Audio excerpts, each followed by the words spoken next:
کہ کیا supreme court کے حاضر سروس ججز جو ہیں وہ کسی معاملے کی تہہ تک پہنچ سکتے ہیں؟ یہ سوال مجھ سے کیوں پوچھا جا رہا ہے۔ تو کیا وہ انکوائری کمیشن جو ہے وہ اصل لوگ جن پہ الزام ہے، وہ ملزمان کے نام لے سکے گا، یا اس طرح ہی معاملہ جو ہے وہ تاریخ کی گرد میں گم ہو جائے گا؟ قدیر بلوچ کو، سمیع الدین بلوچ کو، کچھ بچے تھے، ان کو جب میں نے اپنے شو میں بلایا تو اس وقت جو ڈی جی ISPR تھے عاصم سلیم باجوہ صاحب، وہ اسلام آباد میں جیو کے دفتر میں آئے اور انہوں نے دفتر میں آ کے مجھے کہا کہ آپ یہ ان کے ساتھ شو نہ کریں۔ تو میں نے پھر سپریم کورٹ سے رابطہ کیا، میں نے کہا جی مجھے تو رپورٹ دینا، میں وکٹم ہوں، میرے پہ حملے کی انکوائری تھی، کدھر ہے رپورٹ؟ سپریم کورٹ نے کہا کہ ہم نے تو کوئی رپورٹ نہیں دی کسی کو۔ اور انٹیریئر منسٹری جو ہے وہ 2017 میں اسلام آباد ہائی کورٹ میں کہہ چکی ہے جی کہ رپورٹ سامنے نہیں آئے گی۔ تو براہ کرم آپ اس رپورٹ کو پبلک کریں تاکہ ایک مثال قائم ہو۔ یہ کہہ دینا بڑا آسان ہے کہ یہ جو میڈیا کے لوگ ہیں یہ ڈالر کمانے کے لیے فیک نیوز پھیلاتے ہیں۔ بسم اللہ الرحمن الرحیم۔ آپ جانتے ہیں کہ آج کل سپریم کورٹ اور مختلف ہائی کورٹس کے ججوں کو دھمکی آمیز خطوط بھجوائے جا رہے ہیں، اور یہ دھمکی آمیز خطوط کا سلسلہ شروع ہوا ہے جب اسلام آباد ہائی کورٹ کے 6 ججز نے عدالتی امور میں انٹیلیجنس ایجنسیز کی مداخلت کے خلاف ایک خط لکھا سپریم جوڈیشل کونسل کو، اور اس کے بعد چیف جسٹس آف پاکستان نے اس معاملے پر از خود نوٹس لے کے کارروائی شروع کی، اور جیسے ہی کارروائی شروع ہوئی تو اس کے بعد یہ دھمکی آمیز خطوط کا سلسلہ شروع ہو گیا ہے۔ اب یہ جو معاملہ ہے اس پر پاکستان بار کونسل نے چیف جسٹس آف پاکستان سے مطالبہ کیا ہے کہ سپریم کورٹ کے جو حاضر سروس ججز ہیں ان پر مشتمل ایک انکوائری کمیشن بنایا جائے، اور وہ کمیشن جو ہے وہ پتہ لگائے کہ یہ دھمکی آمیز خطوط کون بھجوا رہا ہے۔ اب یہ جو پاکستان بار کونسل کا جو مطالبہ ہے اس کا یہ بھی مطلب لیا جا سکتا ہے کہ اس کو ایگزیکٹو پر اعتماد نہیں ہے، اور اس لیے وہ کہہ رہے ہیں جی کہ سپریم کورٹ اس کی انکوائری کرے، جبکہ سپریم کورٹ آلریڈی ایک از خود نوٹس لے کے کارروائی شروع کر چکا ہے۔ تو جب سے یہ پاکستان بار کونسل نے مطالبہ کیا ہے کہ سپریم کورٹ کے حاضر سروس ججوں پر مشتمل ایک انکوائری کمیشن بنایا جائے، تو بہت سے لوگ مجھ سے یہ سوال پوچھ رہے ہیں کہ آپ کا اس سلسلے میں کیا خیال ہے کہ کیا سپریم کورٹ کے حاضر سروس ججز جو ہیں وہ کسی معاملے کی تہہ تک پہنچ سکتے ہیں؟ یہ سوال مجھ سے کیوں پوچھا جا رہا ہے۔ پچھلے دنوں آج ٹی وی کے ایک شو پہ شوکت پراچا صاحب نے یہ سوال مجھ سے پوچھا،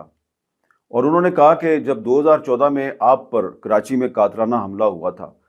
تو اس وقت کی جو حکومت تھی اس نے اس وقت کے chief justice of Pakistan justice Anwar Zaheer Jamali اور سپریم کورٹ کے 2 سرونگ ججز پر مشتمل ایک 3 ممبر انکوائری کمیشن بنایا تھا۔ کیا اس کمیشن کی رپورٹ آپ کو ملی ہے؟ تو اب کیونکہ اس واقعے کو تقریباً 10 سال ہو چلے ہیں تو اس لیے مجھ سے یہ سوال پوچھا شوکت پراچا صاحب نے، تو میں نے ان کو ایک مختصر جواب دیا تھا، اور وہ جواب یہ تھا کہ جی نہیں، مجھے تو ابھی تک بینگ اے وکٹم اس انکوائری کمیشن کی رپورٹ نہیں ملی۔ لیکن اس کے بعد کچھ اور بھی لوگ مجھے سوال کر رہے ہیں،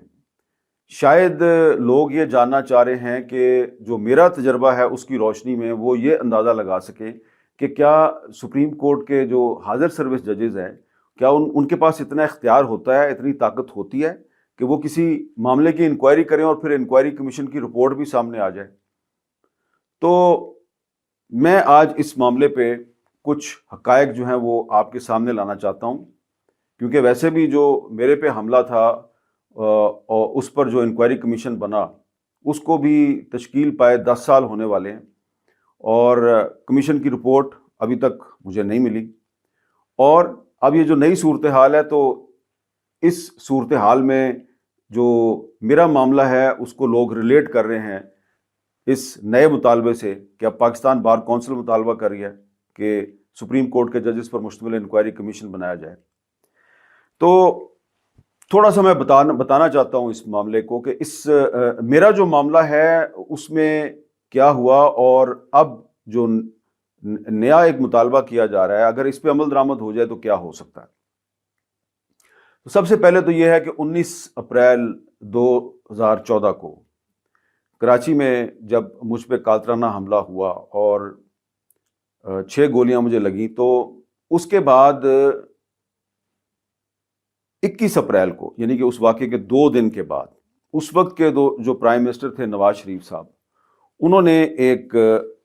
انکوائری کمیشن تشکیل دینے کا حکم دیا تھا، اور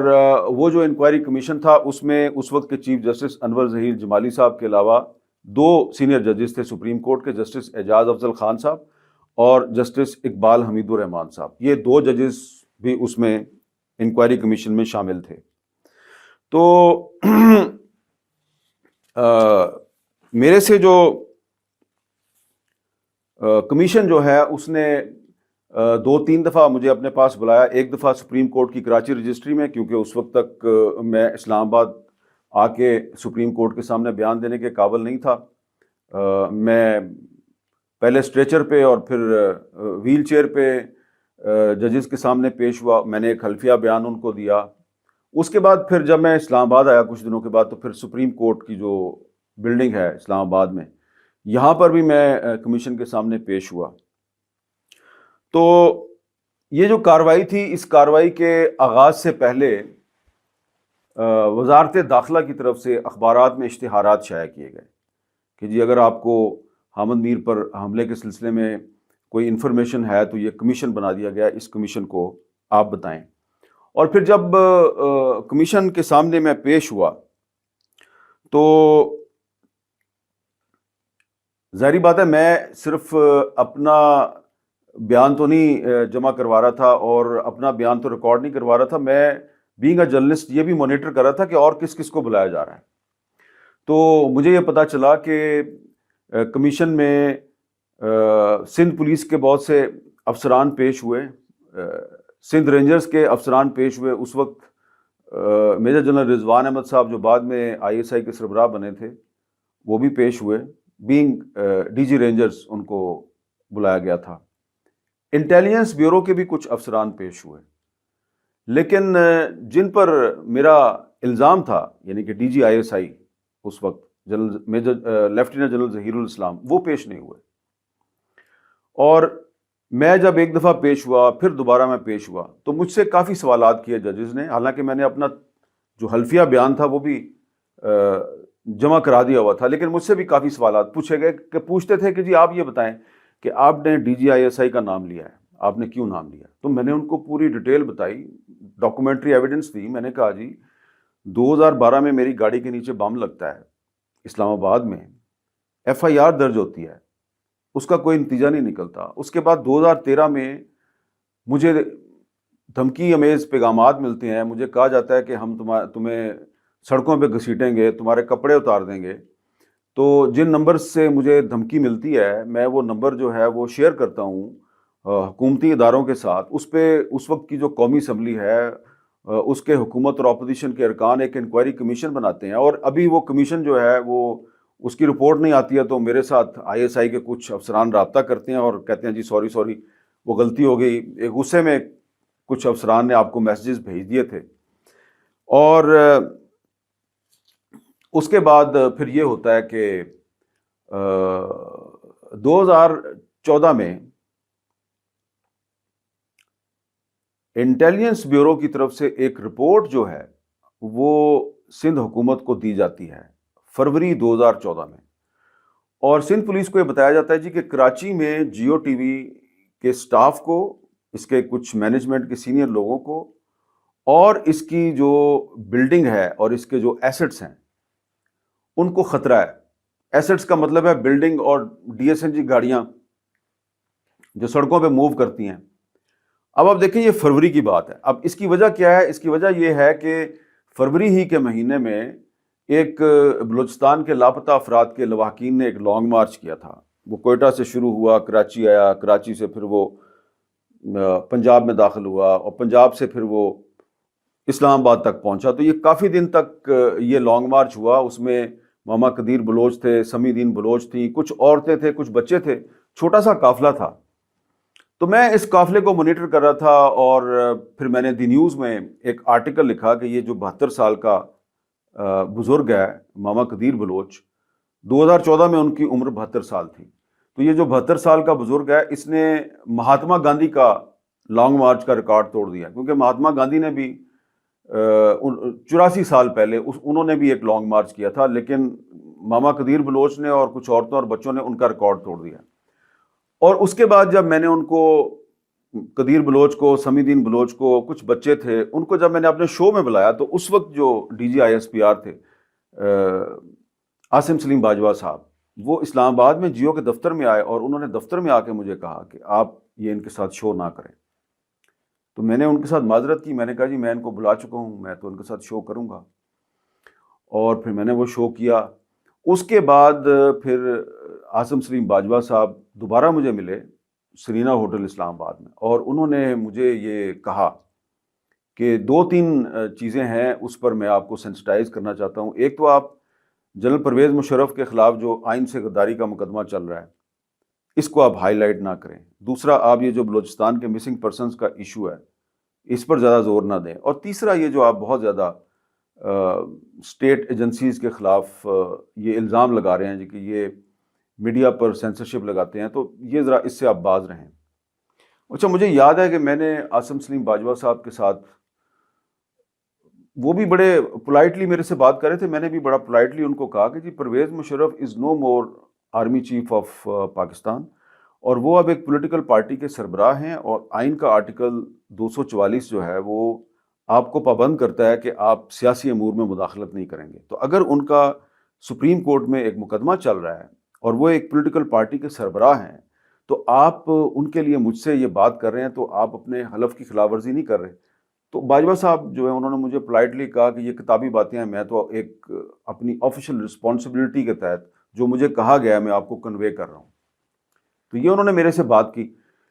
اور اس کے بعد پھر مجھے رائٹ سے، لیفٹ سے، بہت سے سورسز سے یہ پتہ چلا کہ جی اب حامد میر صاحب اب آپ تیار ہو جائیں، آپ باز نہیں آ رہے، تو اب آپ کو سبق سکھایا جائے گا. تو میں نے پھر تحریری طور پر اپنی جو مینجمنٹ ہے، جیو ٹی وی کی جو مینجمنٹ ہے، میں نے ان کو ایک ای میل لکھ دی کہ میری زندگی جو ہے اس کو خطرات لاحق ہو گئے، اور اگر مجھ پر کوئی حملہ ہوتا ہے تو اس میں یہ آئی ایس آئی کے سربراہ لیفٹیننٹ جنرل ظہیر الاسلام صاحب اور اس کے سیکٹر کمانڈر ہیں اسلام آباد میں بریگیڈیئر زاہد صاحب، اور ایک اس زمانے میں ٹی ٹی پی کا ترجمان ہوتے تھے احسان اللہ احسان صاحب. میں نے ان 3 لوگوں کے نام لکھے اور کہا جی یہ رسپانسبل ہوں گے. اب اس میں احسان اللہ احسان صاحب کیسے آئے؟ وہ اس طرح آئے کہ جب 2012 میں میری گاڑی کے نیچے بم لگا تو 24 گھنٹے کے بعد، جن 24 گھنٹے تک کسی نے رسپانسبلٹی کلیم نہیں کی، یہ صاحب جو ہیں انہوں نے 24 گھنٹے کے بعد بی بی سی کو فون کر کے کہا جی یہ میں نے لگایا بم. اور اس کے بعد جب اسلام آباد پولیس جو ہے وہ اس کی انویسٹیگیشن کر رہی تھی تو اس وقت کے جو وزیر داخلہ تھے ریمان ملک صاحب، انہوں نے، اور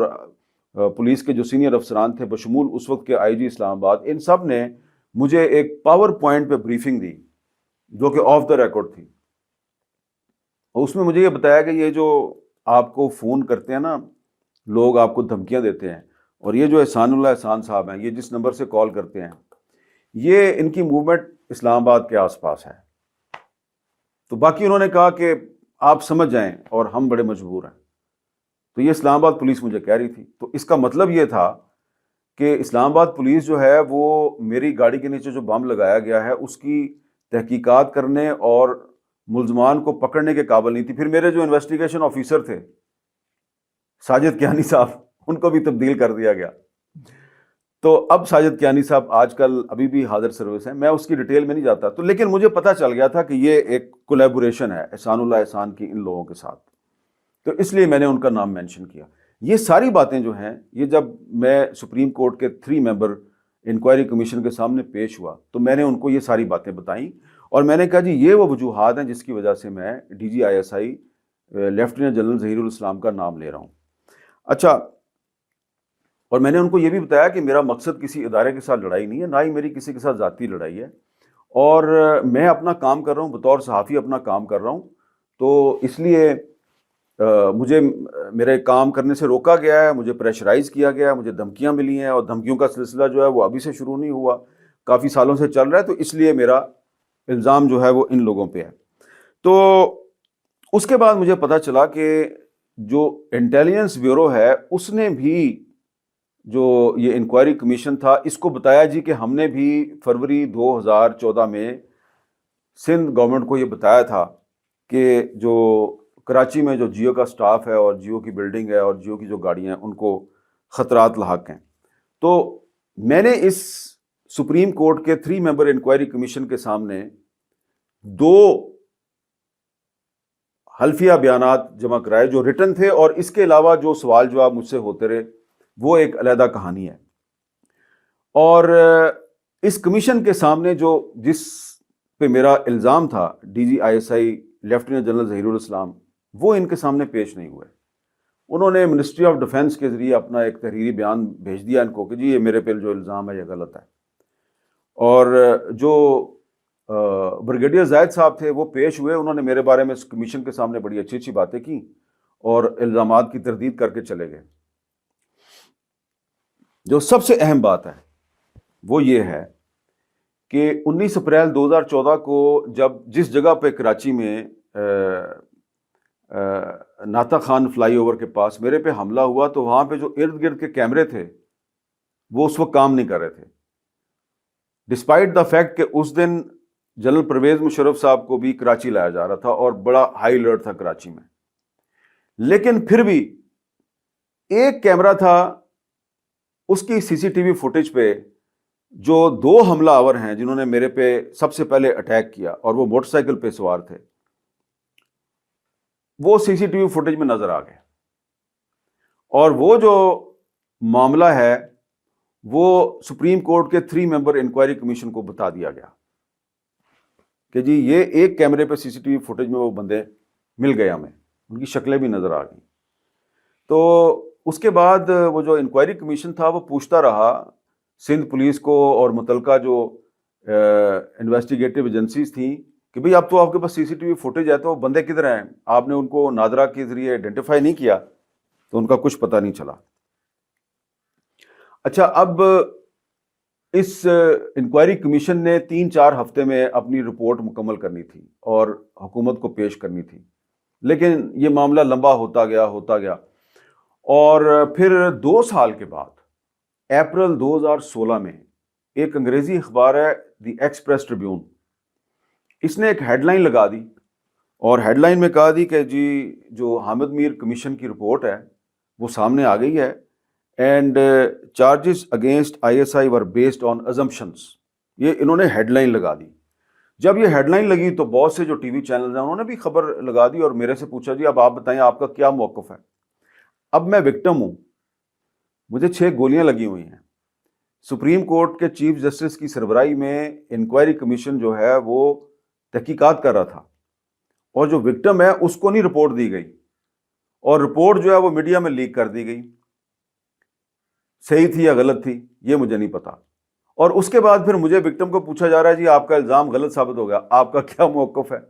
تو میں نے پھر سپریم کورٹ سے رابطہ کیا، میں نے کہا جی مجھے تو رپورٹ دینا، میں وکٹم ہوں، میرے پہ حملے کی انکوائری تھی، کدھر ہے رپورٹ؟ سپریم کورٹ نے کہا کہ ہم نے تو کوئی رپورٹ نہیں دی کسی کو. اچھا، اور جب سپریم کورٹ نے یہ کہا تو پھر اس کمیشن میں بہت سے لوگ پیش ہوئے تھے جنہوں نے بتایا تھا جی کہ ان کے خیال میں حملہ کس نے کروایا. تو ان میں ایک مطیع اللہ جان صاحب بھی تھے اور مطیع اللہ جان صاحب نے بھی اپنا ایک بیان ریکارڈ کروایا تھا. تو مطیع اللہ جان صاحب نے جب چیف جسٹس انور ظہیر جمالی سے پوچھا کہ یہ کدھر ہے رپورٹ، تو انور ظہیر جمالی نے نہیں ان کو کوئی صحیح جواب نہیں دیا. اور پھر کچھ صحافتی تنظیموں نے سپریم کورٹ سے پوچھا کہ جی یہ کدھر ہے رپورٹ، تو سپریم کورٹ کہہ رہی تھی جی کہ ہمارے پاس تو رپورٹ ہی نہیں ہے. اب جناب کیا ہوتا ہے کہ ایک دن ہمارے ایک شہید ساتھی تھے ارشد شریف صاحب، انہوں نے مجھ سے کانٹیکٹ کیا. انہوں نے کہا جی کہ میرے پاس ایک مبینہ طور پہ ایک رپورٹ جو ہے وہ میرے پاس اس کی کاپی آ گئی ہے لیکن اس پہ ججز کے سائن نہیں ہیں اور اس پہ لکھا ہوا ہے کہ جی یہ حامد میر انکوائری کمیشن کی رپورٹ ہے لیکن اس پہ سائن نہیں ہے. میں نے کہا جی میرے پاس تو یہ رپورٹ نہیں ہے اور نہ ہی مجھے دی گئی ہے، اور جب میں نے سپریم کورٹ سے رابطہ کیا تو سپریم کورٹ کہتی ہے جی کہ ہم نے کسی کو کوئی رپورٹ نہیں دی. تو ارشد شریف صاحب نے کیا کیا کہ انہوں نے اسلام آباد ہائی کورٹ میں ایک پٹیشن دائر کی اور اس پٹیشن میں انہوں نے یہ مطالبہ کیا کہ میڈیا میں ایک رپورٹ لیک کی گئی ہے اور کہا گیا کہ جی یہ حامد میر انکوائری کمیشن کی رپورٹ ہے، تو لیکن ہمارے پاس وہ رپورٹ جو ہے اس کی کوئی کاپی موجود نہیں ہے اور یہ کنفرم نہیں ہو رہا کہ یہ واقعی کمیشن کی رپورٹ ہے یا نہیں ہے، تو آپ برائے مہربانی حکم کریں کہ یہ جو حامد میر پہ حملے کی جو انکوائری کمیشن کی رپورٹ ہے یہ پبلک کر دی جائے۔ اب وہ جو کیس تھا وہ اسلام آباد ہائی کورٹ میں لگ گیا جسٹس محسن اختر کیانی صاحب کی عدالت میں۔ اب وہ اس پہ ایک پیشی ہوئی، دو پیشی ہوئی، وہ کوئی اس پہ حکم نہیں لکھ رہے۔ تو جب بہت زیادہ بیرسٹر شعیب رزاق صاحب تھے ارشد شریف کے وکیل، انہوں نے جب بہت زیادہ اصرار کیا تو ایک دن یہ دیکھیں جی یہ ارشد شریف صاحب کی پٹیشن ہے اسلام آباد ہائی کورٹ میں، اور پھر اس پر یہ 2017 کی ہے، 2017 میں ارشد شریف نے یہ فائل کی، اور پھر اس میں ایک دن جو ہے وہ یہ انٹیریئر منسٹری کا ایک نمائندہ آتا ہے اور وہ کہتا ہے جی the secretary ministry of interior in attendance submitted decision of Ministry of Interior as to whether the report can be published or otherwise. The sealed envelope has been desealed and after perusal of the reasons of non-publication of the report has been sealed again with the direction to hand over the same to the Secretary Ministry of Interior through DAG. The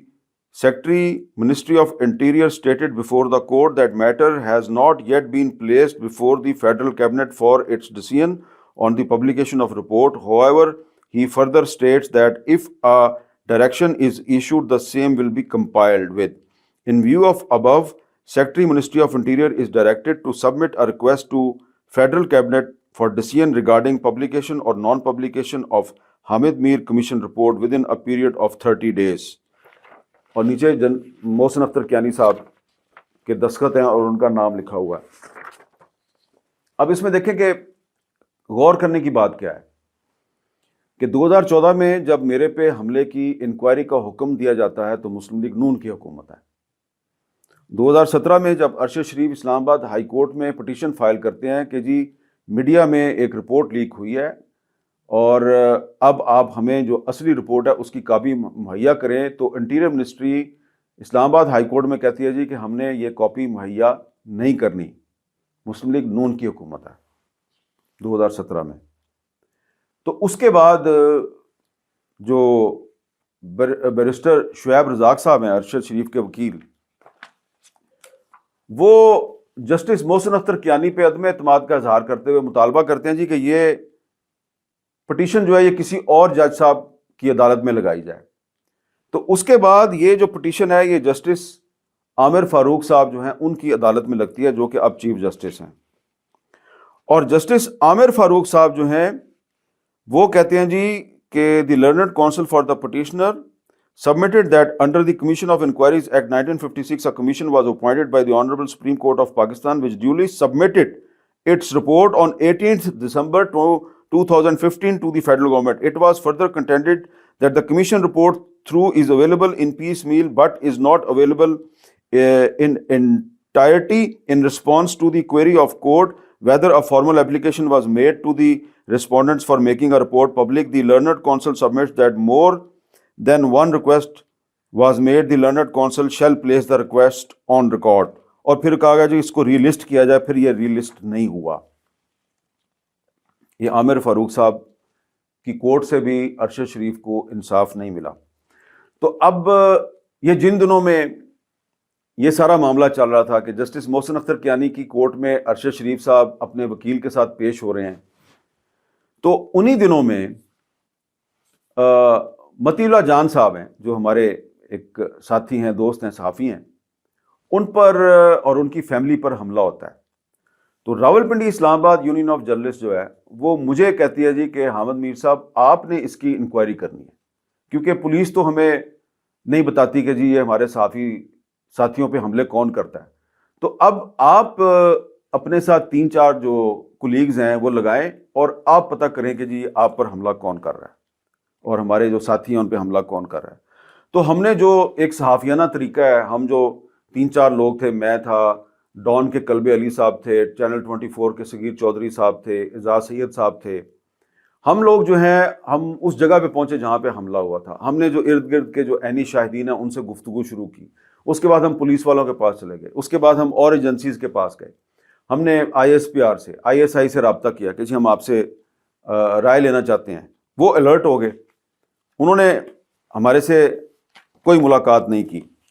بہرحال ہم نے وہ جب کام شروع کیا تو اب یہ ایک اتفاق تھا کہ ایک طرف ارشد شریف اسلام آباد ہائی کورٹ میں پٹیشن فائل کر کے بیٹھے ہوئے ہیں کہ جی حامد میر پہ حملے کی جو انکوائری رپورٹ ہے وہ دی جائے. دوسری طرف میں نے اسلام آباد کے ایک صحافی مطیع اللہ جان پر حملے کی انکوائری شروع کر دی. فیکٹس فائنڈنگ مشن کی میں سربراہی کر رہا تھا. تو جناب وہی جو جسٹس محسن اختر کیانی صاحب ہیں جن پہ ارشد شریف صاحب نے عدم اعتماد کیا، ان کی عدالت میں ایک دن ایک ایپلیکیشن فائل ہوئی اور انہوں نے میرے خلاف مرڈر اور کڈنیپنگ کا مقدمہ درج کرنے کا حکم دے دیا. اور اسلام آباد کے تھانہ رمنہ میں میرے پہ 2017 میں مرڈر کی اور کڈنیپنگ کی FIR درج ہو گئی. اب اس میں انٹرسٹنگ بات یہ تھی کہ مرڈر جو ہے وہ 2010 میں شمالی وزیرستان میں ہوا، اور اس واقعے کے بعد جو ہے کچھ لوگ جو ہیں ان کو استعمال کیا گیا میرے خلاف. انہوں نے میرے خلاف کوئی الزامات لگائے اور لوئر کورٹس اور پھر ہائی کورٹس میں معاملہ گیا اور کوئی چیز ثابت نہیں ہوئی، معاملہ ختم ہو گیا. 2010 میں ختم ہو گیا. لیکن 2017 میں وہ جو شمالی وزیرستان کا وقوع ہے اس کی FIR میرے خلاف اسلام آباد کے تھانہ رمنہ میں درج ہو جاتی ہے. اب وہ جو تھانہ رمنہ ہے وہ بڑا مشہور ہے. تھانہ رمنہ میں بہت سی FIR اس قسم کی درج ہوتی ہیں. اب ایک نیا لنک پیدا ہو گیا. اب میں آپ کو بتاتا ہوں کہ وہ میرے خلاف FIR کی جو کمپلیننٹ بتایا گیا کہ جو کمپلیننٹ ہیں وہ کون ہیں، وہ تھیں بیگم خالد خواجہ صاحب. اور ان کے نام سے ایک ایپلیکیشن ہائی کورٹ میں فائل کی گئی، اور یہ ان کی کتاب ہے اپنے شہید خاوند کے بارے میں. اور اس کتاب میں انہوں نے واضح طور پہ کہا ہے کہ میرے جو ہسبینڈ ہیں وہ ایک امن مشن پہ خود اپنی مرضی سے شمالی وزیرستان گئے تھے. جبکہ جو FIR درج ہوئی اس میں کہا گیا کہ میں نے ان کو یہاں سے اغوا کیا اسلام آباد سے، اور شمالی وزیرستان لے جا کے میں نے ان کو قتل کروا دیا. اب اس کے بعد ایک اور کتاب آتی ہے اسلم بیگ صاحب کی. یہ ہے جی کتاب اقتدار کی مجبوریاں. اس میں اسلم بیگ صاحب یہ انکشاف کرتے ہیں کہ خالد خواجہ صاحب کو اور کرنل امام صاحب کو 2010 میں نے بھیجا تھا شمالی وزیرستان پیس مشن پہ. بنیادی طور پہ اسلم بیگ صاحب نے کرنل امام صاحب کو بھیجا تھا. رچرڈ آرمیٹیج جو ایک امریکن آفیشل تھے انہوں نے بیگ صاحب سے رابطہ کیا. انہوں نے کہا جنرل بیگ صاحب ہم طالبان کے ساتھ بات چیت کرنا چاہتے ہیں، آپ ہماری مدد کریں. جنرل صاحب نے کرنل امام کو بلایا کیونکہ وہ افغانستان میں پاکستان کے کونسل جنرل رہے تھے. انہوں نے کہا جی آپ ان کی بات کروا دیں. تو ایکچولی وہ کرنل امام صاحب کا مشن تھا، خالد خواجہ صاحب اس میں شامل ہو گئے، اور اس میں ایک برٹش جرنلسٹ ہیں وہ بھی شامل ہو گئے. اور یہ جناب گئے شمالی وزیرستان. راستے میں یہ کوہاٹ میں رکے. جاوید ابراہیم پراچا صاحب ایک ایکس MNA ہیں PMLN کے، ان کے پاس رکے. انہوں نے ان کو روکا کہ آپ مت جائیں، لیکن یہ پھر بھی چلے گئے. تو اسلم بیگ صاحب کہتے ہیں جی کہ ان کو تو میں نے بھیجا تھا. اب یہ میں نے آپ کو 2 کتابوں کا حوالہ دے دیا. ایک کتاب جو ہے وہ کمپلیننٹ کی اپنی کتاب ہے جس میں وہ خود یہ دعویٰ کر رہی ہیں کہ ان کے ہسبینڈ جو ہیں وہ ایک پیس مشن پہ شمالی وزیرستان اپنی مرضی سے گئے تھے. FIR کے مطابق ان کو میں نے اغوا کیا اور قتل کروا دیا. دوسری کتاب پاکستان کے ایک سابق آرمی چیف کی ہے. وہ کہہ رہے ہیں جی کہ کرنل امام صاحب اور خالد خواجہ صاحب پیس مشن پر اپنی مرضی سے نارتھ وزیرستان گئے تھے، اور جسٹس محسن اختر کیانی صاحب کے حکم پہ جو میرے خلاف FIR درج ہوئی اس کے مطابق میں نے ان کو یہاں پہ اسلام آباد سے اغوا کرایا اور شمالی وزیرستان جا کے قتل کروا دیا. تو یہ میں نے آپ کو اس لیے بتایا ہے کہ محسن اختر کیانی صاحب کے حکم پر میرے خلاف جو ایف آئی آر درج ہوئی، وہ جج صاحب کو بھی یقیناً پتہ ہوگا کہ وہ پہلے ہی اس واقعے سے 7 سال پہلے وہ مختلف عدالتوں میں وہ ناک آؤٹ ہو چکی تھی، وہ غلط ثابت ہو چکی تھی، لیکن انہوں نے دوبارہ وہ میرے خلاف حکم دے دیا ایف آئی آر درج کرنے کا۔ تو اور ایک اور اتفاق دیکھیں کہ ادھر میرے خلاف ایف آئی آر درج ہو رہی ہے، ادھر ارشد شریف صاحب کے خلاف بھی ایک اسلام آباد میں ایف آئی آر درج ہو جاتی ہے، اور ارشد شریف صاحب کے خلاف جو ایف آئی آر درج ہوتی ہے وہ اس الزام کے تحت درج ہوتی ہے کہ انہوں نے کچھ ایم این ایز کے بارے میں خفیہ رپورٹ تھی، اس کو انہوں نے پبلک کر دیا، تو ان کے خلاف بھی ایک ایف آئی آر درج ہو گئی۔ اب یہ کیا عجیب بات ہے کہ ارشد شریف صاحب اسلام آباد ہائی کورٹ میں پٹیشن فائل کرتے ہیں کہ حامد میر پر حملے کی جو انکوائری کی رپورٹ ہے وہ پبلک کی جائے، ان پہ بھی مقدمہ درج ہو جاتا ہے، اور حامد میر پہ بھی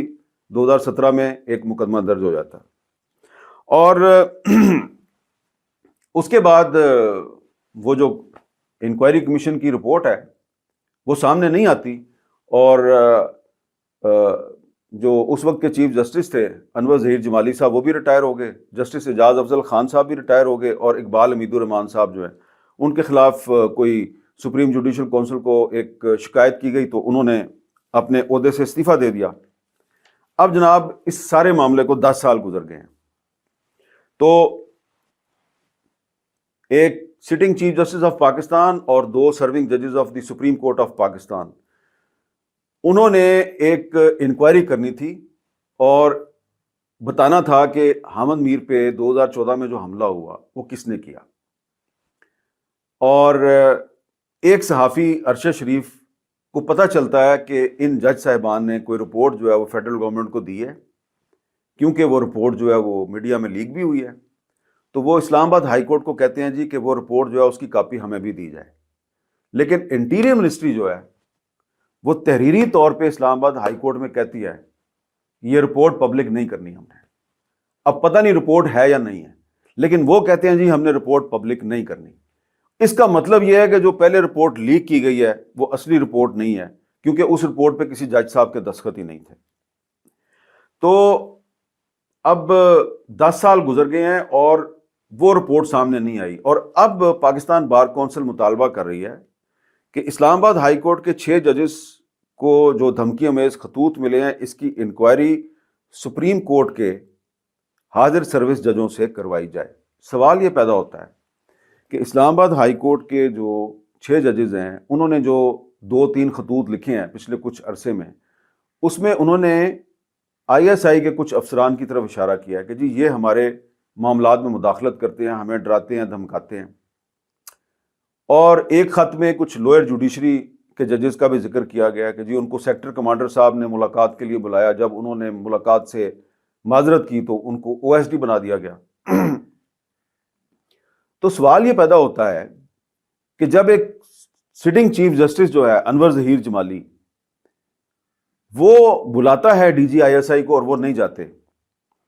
اور وہ ایک رپورٹ کمپائل کر کے فیڈرل گورنمنٹ کو دے دیتا ہے اور فیڈرل گورنمنٹ اس کو پبلک نہیں کرتی، تو کیا اب پاکستان بار کونسل کے مطالبے پہ اگر سرونگ جج صاحبان پر مشتمل ایک انکوائری کمیشن بنتا ہے تو کیا وہ انکوائری کمیشن جو ہے وہ اصل لوگ جن پہ الزام ہے وہ ملزمان کے نام لے سکے گا، یا اس طرح ہی معاملہ جو ہے وہ تاریخ کی گرد میں گم ہو جائے گا؟ تو اس لیے یہ بہت سے لوگ آج کل مجھے سوال کرتے ہیں جی کہ اگر آپ کو ایک sitting chief justice of Pakistan اور 2 سرونگ جج صاحبان جو ہیں سپریم کورٹ کے وہ آپ کو کوئی انصاف نہیں دے سکے، تو یہ جو اسلام آباد ہائی کورٹ کے 6 جج ہیں ان کو انصاف کیسے ملے گا؟ اب یہ ضروری نہیں ہے کہ اگر میرے پہ حملے کی انکوائری کمیشن کی رپورٹ نہیں آئی تو 6 جج صاحبان پر جو لوگ دھونس اور دھاندلی مسلط کرنے کی کوشش کر رہے ہیں اور انہوں نے مطالبہ کیا کہ ہمیں انصاف دیا جائے تو ان کو بھی انصاف نہیں ملے گا۔ میں تو چاہتا ہوں کہ یہ جو 6 جج صاحبان ہیں ان کو انصاف ملے، اور ہم تو مطالبہ کر رہے ہیں اور ہم تو ان کے مطالبے کی حمایت کرتے ہیں، پاکستان بار کونسل کے مطالبے کی بھی حمایت کرتے ہیں کہ ان 6 ججوں کو انصاف ملنا چاہیے۔ لیکن یہ سوال جو ہے نا یہ تو ایک ویلڈ ہے نا کہ اگر 2014 میں سپریم کورٹ کے 3 سرونگ ججز جو ہیں وہ ایک معاملے کی انکوائری کرتے ہیں اور اس کی رپورٹ آج تک سامنے نہیں آئی، تو کیا یہ جو معاملہ ہے اس کی رپورٹ سامنے آئے گی؟ اب ایک اور بھی اس میں ایک اتفاق ہے کہ 2014 میں بھی مسلم لیگ نون کی حکومت تھی اور آج 2024 میں بھی مسلم لیگ نون کی حکومت ہے. تو مجھے بہت سے لوگ کہتے ہیں جی کہ آپ جائیں اور آپ بھی سپریم کورٹ سے مطالبہ کریں کہ آپ پر حملے کی جو انکوائری کمیشن کی رپورٹ ہے اس کو پبلک کیا جائے. تو یہ سپریم کورٹ کو پتہ ہے کہ میرے معاملے کی جو رپورٹ ہے وہ ابھی تک سامنے نہیں آئی، تو ان کو خود ہی سوچنا چاہیے میں ان کے پاس کیوں جاؤں. ہاں، میں جو اس وقت شہباز شریف صاحب کی حکومت ہے اس کو یہ مطالبہ کر سکتا ہوں کہ 14 سال پہلے جب نواز شریف صاحب وزیر اعظم تھے، 10 سال پہلے جب نواز شریف صاحب وزیر اعظم تھے، تو انہوں نے جو میرے پہ حملے کی انکوائری کا حکم دیا تھا اس کی رپورٹ آج تک نہیں آئی، اور انٹیریئر منسٹری جو ہے وہ 2017 میں اسلام آباد ہائی کورٹ میں کہہ چکی ہے جی کہ رپورٹ سامنے نہیں آئے گی. تو براہ کرم آپ اس رپورٹ کو پبلک کریں تاکہ ایک مثال قائم ہو، اور کل کو جب اسلام آباد ہائی کورٹ کے 6 ججز کو دھمکیاں دینے والوں کی انکوائری کے لیے کوئی رپورٹ کرے تو وہ رپورٹ بھی منظر عام پر آ جائے. تو پاکستان میں اب نئی تاریخ رقم ہونی چاہیے اور let's hope for the best. اور مجھے امید ہے کہ آج نہیں تو کل جو میرے پہ حملہ ہوا تھا اس کی انکوائری رپورٹ بھی سامنے آئے گی، اور یہ جو اسلام آباد ہائی کورٹ کے 6 ججز ہیں ان کو جن لوگوں نے دھمکیاں دی ہیں یہ بھی بے نقاب ہوں گے. ضروری نہیں ہے کہ جو رپورٹیں سامنے آئے اس میں اصل ملزمان بے نقاب ہو جائے، لیکن کم از کم ان رپورٹوں میں جو میرا موقف ہے اور 6 جج صاحبان کا موقف ہے یہ تو سامنے آ جائے گا نا، اور جو ہم نے دستاویزی شہادتیں اور سرکمسٹانشل ایویڈنس دیا وہ بھی سامنے آ جائے گا، تاکہ دنیا کو پتہ چلے کہ دراصل پاکستان میں مسئلہ کیا ہے. کیونکہ یہ کہہ دینا بڑا آسان ہے کہ یہ جو میڈیا کے لوگ ہیں یہ ڈالر کمانے کے لیے فیک نیوز پھیلاتے ہیں، یہ کہہ دینا بڑا آسان ہے، لیکن کیا کبھی یہ الزام لگانے والے جو ہیں انہوں نے یہ سوچا ہے کہ یہ اگر ہم فیک نیوز پھیلاتے ہیں تو فیک نیوز پھیلا کے پھر ہمیں 6 گولیاں ماری جاتی ہیں، اور 6 گولیاں مارنے کے بعد بھی آپ ہمیں انصاف نہیں دیتے، اس کے بعد آپ ہم پہ مرڈر کے اور اغوا کے جھوٹے مقدمے قائم کرتے ہیں، اس کے بعد آپ ہم پہ توہین رسالت کے الزامات لگاتے ہیں. اور جج صاحبان کے اوپر بھی الزام لگانا بڑا آسان ہے کہ جی یہ آج کل سوشل میڈیا پہ کچھ لوگ الزام لگا رہے ہیں جی عمرانڈو جج ہیں. او بھائی، یہی جج جو ہیں یہ مسلم لیگ نون کو بھی ریلیف دیتے رہے ہیں، یہی جج جو ہیں یہ تحریک انصاف والوں کو بھی ریلیف دیتے رہے ہیں، جبکہ ان میں ایک جج صاحب جو ہیں انہوں نے تو مجھ پر قتل کی FIR درج کروائی ہے، محسن اختر کیانی صاحب نے. لیکن میں بھی مطالبہ کرتا ہوں کہ اگر ان کو کسی نے دھمکی دیا تو اس کا بھی پتہ لگایا جائے. یہ ضروری نہیں ہے کہ اگر کسی نے میرے ساتھ ناانصافی کیا یا زیادتی کیا تو میں بھی اس کا جواب زیادتی اور ناانصافی کے ساتھ دوں. تو اس لیے پاکستان میں اب ایک نئے دور کا آغاز ہونا چاہیے، اور جو اسلام آباد ہائی کورٹ کے 6 ججز ہیں جن لوگوں نے ان کو دھمکیاں دی ہیں، ان کو خطوط لکھے ہیں، ان کے معاملات میں مداخلت کیا ہے، ان کو سامنے لانا اس لیے ضروری ہے کہ پاکستان کے تمام مسائل کا حل جو ہے وہ رول آف لا ہے. رول آف لا ہوگا تو پاکستان چلے گا. اجازت دیجیے، اللہ حافظ.